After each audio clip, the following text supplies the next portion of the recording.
1600 টাকা দেখবেন 2-3 দিনের মধ্যেই আপনার ব্যথাটা সম্পূর্ণ নিরাময় হয়ে যাবে।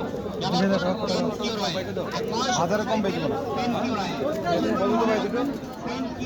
নিজে এসে যখন এই দুটো নিলাম খেলবেলা নাকি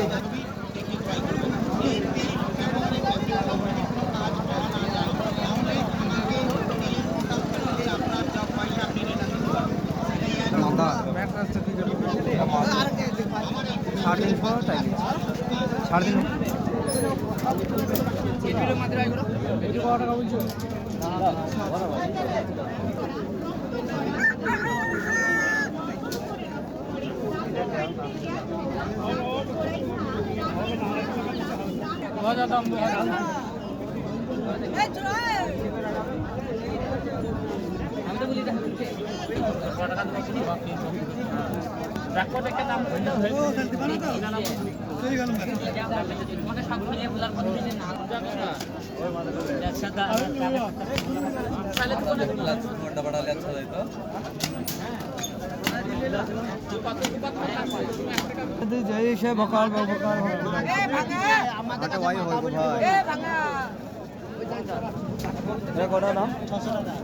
আমরা মাথা বলে দেবো না, ওই লোকটা দিবে মাথা বলে 200 টাকায় দিতে।